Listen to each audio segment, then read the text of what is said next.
So I bet you're wondering how I ended up here. So let me explain that. So about a week ago, I was visiting my sister out of town for the 4th of July. And she's car shopping. She has a Lexus LS, but the transmission died on her, and she's just looking to get into something new. She's always wanted like the Camry Sport with the V6, but they don't make that anymore. So she's been shopping around. She said that she was interested in the Crown. I'm like, a Toyota Crown? She's like, yeah. I'm like, hold on, let me go get one of those. I'll get it for a week and let you know how I really feel about it. Right behind me, we have a 2026 Toyota Crown, and this is the Insignia version, which is like the wagon-like thing. And Toyota thinks they're slick. They're doing a lot of different things, so I feel like this is a little bit more premium than I'm used to seeing Toyotas. And on their website, they have this listed as an SUV, which is not that tall. It's like a car. And the regular Crown, which is a sedan or a hatchback, it's a car. So this is probably a little bit lifted. It's basically what the Subaru Outback should have been or used to be until they changed it into like a full-blown giant SUV.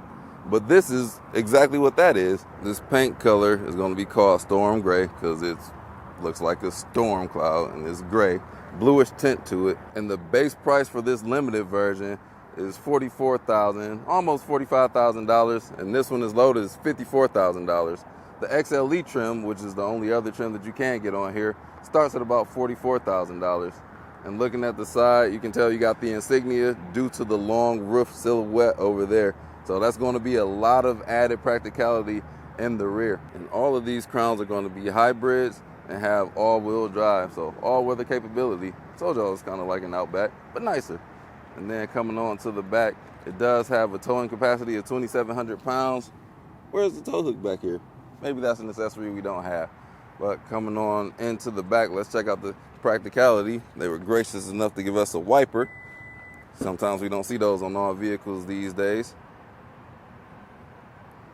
A lot of space back here, cavernous. I was able to do all of my shopping and have so much more space added.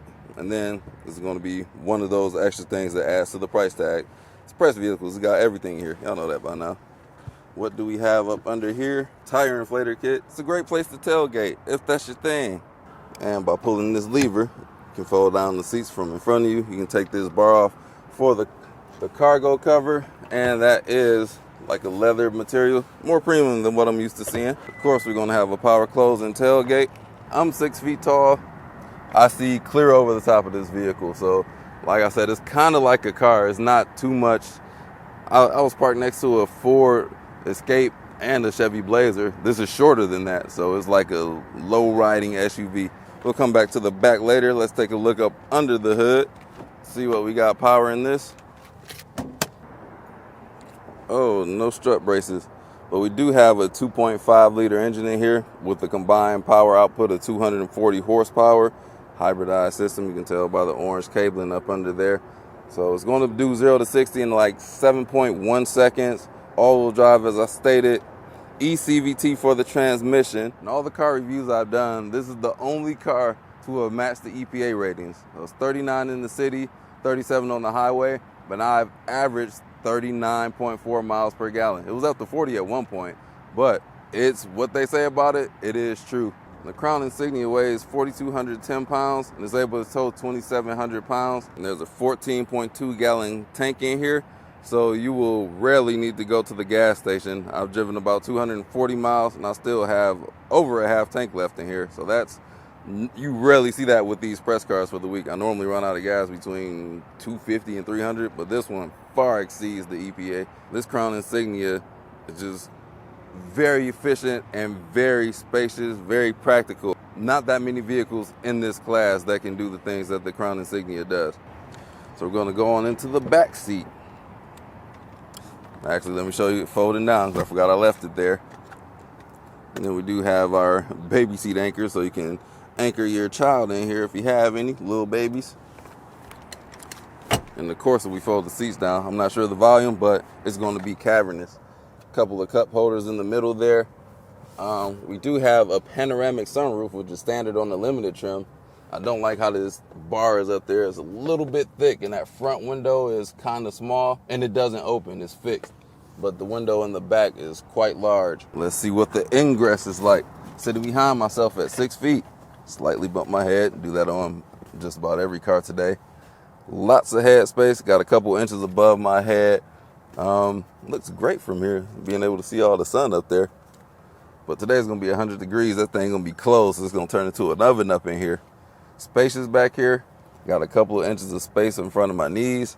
Then we got a couple of USB-C chargers back here. Kids will love that. We also have heated seats on the door. JBL audio system, which is really good. The GR Corolla soured my JBL experience, but JBL and Toyota is quite good. The GR Corolla's JBL isn't good, but the Crown Insignia is very good. You have an extra cup holder in the door. Got a little bitty hump in the middle.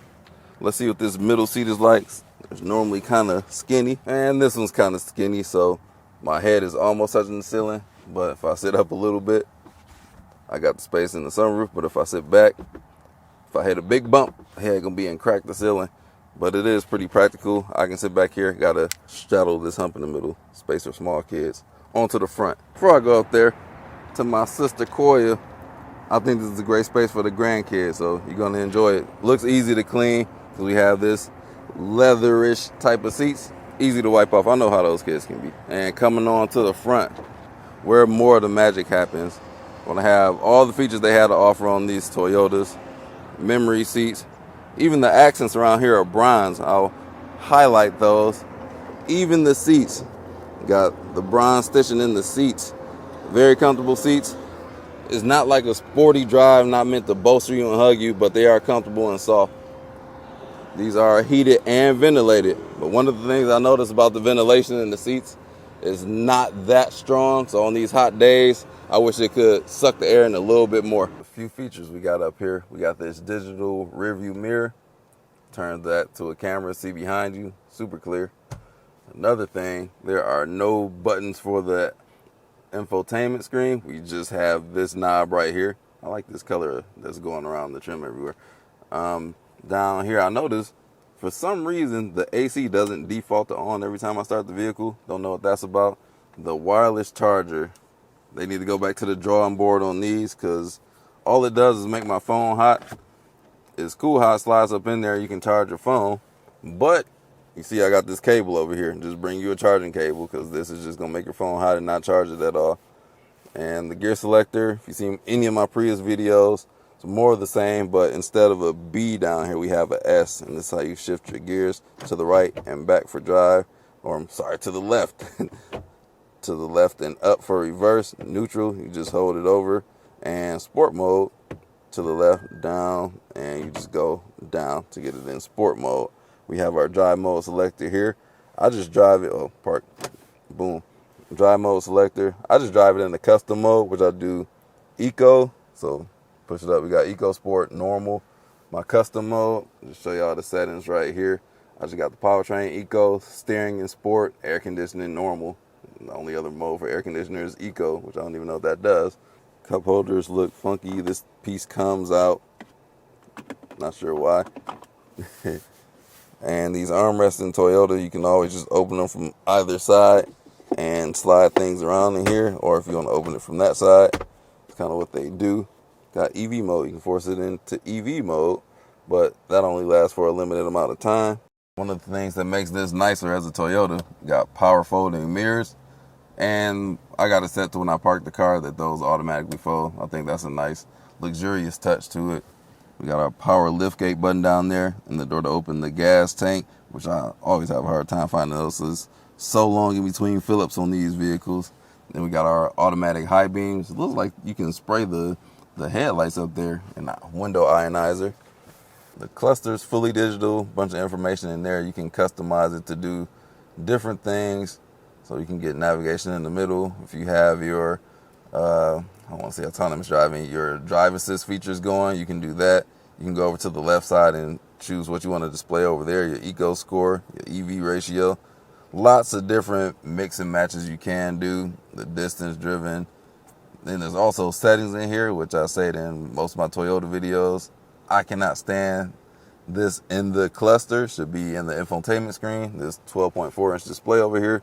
It's got a bunch of real estate over on this side. But like I said earlier, it doesn't have any physical buttons. But once you jump in here, you don't really need to just jump in and drive. Apple CarPlay, I really Don't need anything. Once I'm in Apple CarPlay, you can make it the full screen to extend over to the edge. By pressing this button in the corner, it'll fill the whole screen with CarPlay. But that's about all I got to say about the interior of it. Now, let's go ahead and take it for a drive. All right, we're going to put it in D and ride off. We'll start off in my custom mode, which I said the powertrain is Eco, steering is Sport.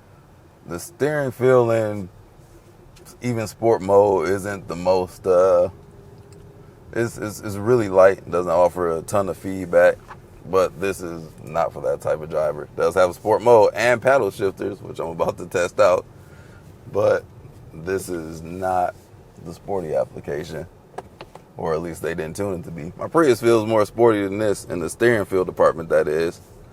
So take off so smooth. It's dead silent up in here. Feels kind of weird that it's so quiet. All I hear is the ventilation in the seats. Now we're about to go ahead and test the turning radius on here. I'm pretty sure it's going to be good because Toyotas are almost always passed with flying colors, except for that Tundra. But everything else is great. This does have a panoramic camera in here, which, where that button at? Oh, so the button is in front of the shifter. You can press it for a view, and we can see how close we are to the curb. That definitely helps out with the top down. And we got a couple other different views that we have there. Super helpful. But let us go ahead and bang these corners. Can I get another view on there? Oh, you press it again. Oh, you get an even more useful view. But I'm going to pull up, fully lock the steering wheel. Yeah, it's excellent turning radius. So when you get into these tight parking spaces, you ain't got to worry about nothing. You ain't got to swing it out like you a semi-truck or nothing. Just go ahead and make the turn.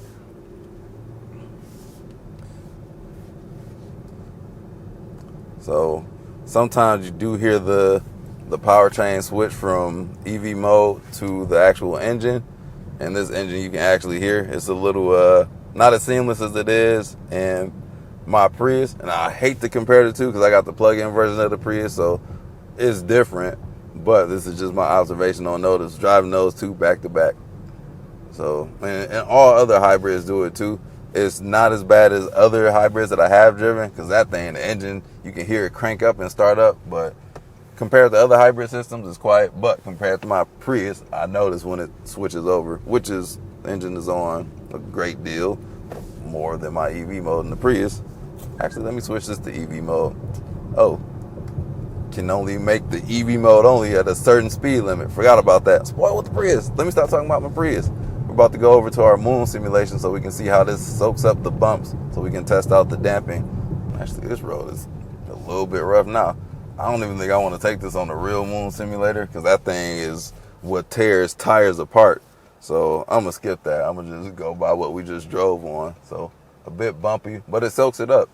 And this version of the Insignia has 21-inch wheels. So that it did a great job at that.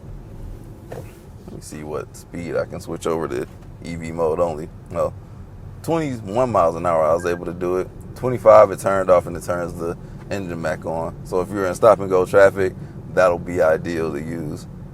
And then this has traffic jam assist, which I found, I used it in my Prius, sorry to bring it back up again. Traffic jam assist is a game changer. You just press the cruise control on, and it'll follow behind the car in front of you at a safe distance, whatever you set the distance to be.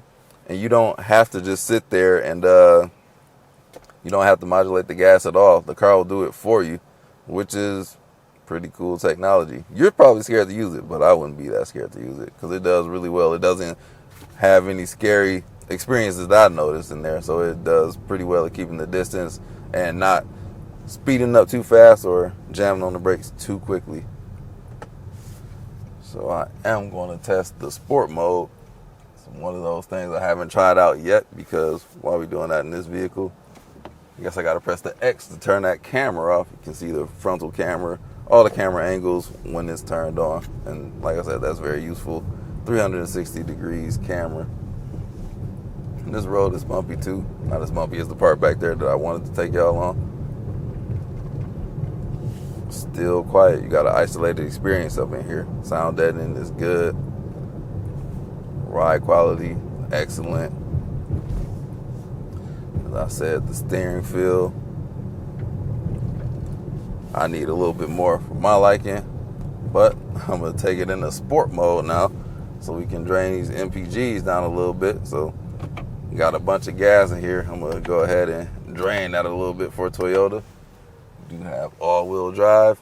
Why does camera keep turning on? Off. Is there an off button? All right, so we out here. Oh, well, the yellow light let us stop and see what it's like. The brakes are adequate. Okay, what the heck is S3? Because I didn't feel nothing change. And this is a CVT. Dude, this camera thing didn't turn off at all. We're going to try that again using these paddle shifters. I saw the numbers change.